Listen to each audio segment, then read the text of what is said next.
आंखों में पड़ा हुआ तिनका, पैर में चुभा हुआ कांटा और रुई में दबी हुई आग से भी ज्यादा भयानक है हृदय में छुपा हुआ कपट। यह पंक्ति एक सरल सत्य को उद्घाटित करती है। बाहरी कष्ट और पीड़ा जितनी भी भयानक क्यों न हो, मनुष्य के भीतर छुपा हुआ कपट, द्वेष और छल कहीं अधिक विनाशकारी होता है। इस कहानी में हम ऐसे ही एक पात्र की गाथा जानेंगे जिनका जीवन ऊपरी तौर पर संत, सेवक और परोपकारी व्यक्ति का था, लेकिन उसके हृदय के कपट में छुपा हुआ एक ऐसा अंधकार था जिसमें न केवल उसे बल्कि उसकी पूरी दुनिया को झकझोर दिया। श्रीधरनाथ नगर के सबसे प्रतिष्ठित धार्मिक और परोपकारी व्यक्ति रमेश, एक अनाथ बच्चा जिसे श्रीधरन ने गोद लिया था, एक आध्यात्मिक महिला जो श्रीधरन के जीवन में की सच्चाई को जानती है, श्रीधरन के अनुयायी जो उन्हें ईश्वर का अवतार मानते हैं, सच्चाई, एक अदृश्य पात्र जो अंततः सबके सामने आती है। नगर में श्रीधरन नाथ का नाम भगवान के समकक्ष लिया जाता था। हर दिन सैकड़ों लोग उनके दर्शन के लिए आते, उनसे आशीर्वाद प्राप्त करते और उनकी सेवा में लीन हो जाते। उनके आश्रम में अनगिनत अनाथ बच्चों को शिक्षा, भोजन और आवास मिलता। उन्होंने मंदिर, विद्यालय और चिकित्सालय बनवाए थे। नगर के लोग उन्हें मसीहा मानते थे, परंतु श्रीधरन के हृदय में एक ऐसा रहस्य छिपा था जिसे उन्होंने अपने जीवन के सबसे गहरे तहखाने में कैद कर रखा था। रमेश, एक 13 वर्षीय अनाथ बच्चा जिसे श्रीधरन ने 5 वर्ष की उम्र में गोद लिया था, आश्रम का सबसे होशियार बालक था। वह दिन रात गुरुदेव की सेवा में लीन रहता और उन्हें देवता समान मानता, लेकिन धीरे धीरे वह कुछ असंगतियों को महसूस करने लगा।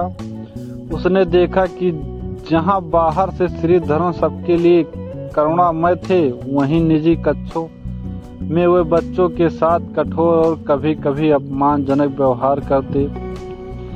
रमेश की मासूम आंखों ने जो देखा वह उसके विश्वास की नींव को हिला गया। एक दिन रमेश की भेंट साध्वी गौरा से हुई, जो वर्षों से नगर के बाहर एक छोटी कुटिया में साधना कर रही थी। साध्वी ने रमेश को चेताया, जिस दीप की लौ बाहर उजाला करती है वह भीतर धुएं से भरा हो तो घुटन होती है। पुत्र, अपने गुरुदेव को केवल बाहर से मत देखो, भीतर की आंखें खोलो। रमेश चौंका लेकिन कुछ कह न सका। वह लौट तो आया, लेकिन साध्वी के शब्द उसके मन में गूंजते रहे। रमेश सब श्रीधरन नाथ को की हर गतिविधि पर ध्यान देने लगा। उसे धीरे धीरे यह ज्ञात होने लगा कि श्रीधरन नाथ ने अपने अतीत को पूरी तरह छुपा रखा था। वास्तव में वह एक समय नगर के सबसे भ्रष्ट अधिकारी हुआ करते थे, जिनके लालच और अत्याचारों से अनेक निर्दोषों की जान गई थी। फिर एक दिन एक दुर्घटना के बाद श्रीधरनाथ ने अपनी पहचान बदलकर साधु का वेश धारण किया और नया जीवन जीना शुरू किया।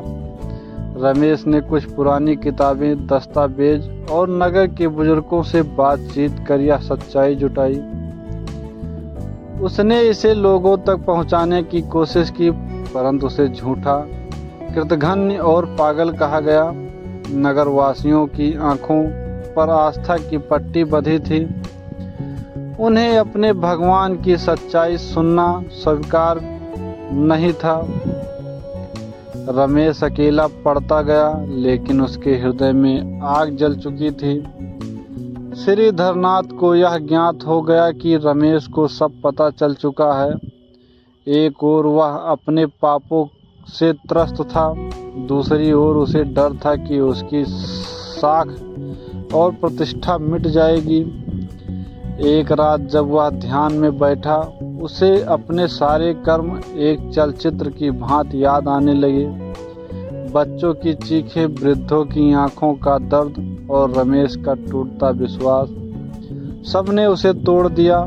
एक विशाल सत्संग में हजारों लोगों के बीच श्रीधरनाथ ने अपनी पूरी कहानी स्वीकार कर ली। उसका स्वर कांप रहा था, आंखों से अश्रु बह रहे थे। उन्होंने कहा, मैं कोई संत नहीं, मैं एक पापी हूँ।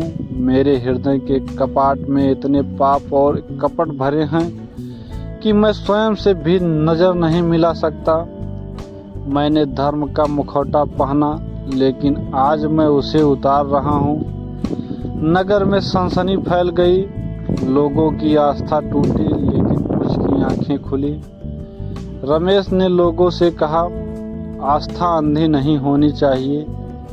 जिसने गलती मानी वह क्षमा के योग्य हो सकता है, लेकिन हमें सीख लेनी चाहिए कि व्यक्तित्व की पूजा नहीं, मूल्य की करनी चाहिए। श्रीधरनाथ ने आश्रम का कार्यभार रमेश को सौंपा और हिमालय की ओर प्रस्थान किया। आत्मचिंतन और मोक्ष की खोज में हृदय में छिपा कपट बाहर की कोई भी पीड़ा या कठिनाई से कई अधिक भयावह होता है। जब तक हम स्वयं अपने भीतर झांक कर उस अंधकार से सामना नहीं करेंगे, तब तक सच्ची मुक्ति संभव नहीं। यह कथा हमें सिखाती है कि चमकते मुखौटों के पीछे छुपे चेहरों को पहचानना और अपने भीतर के राक्षस से लड़ना ही सच्चा साधन है। धन्यवाद। जय हिंद।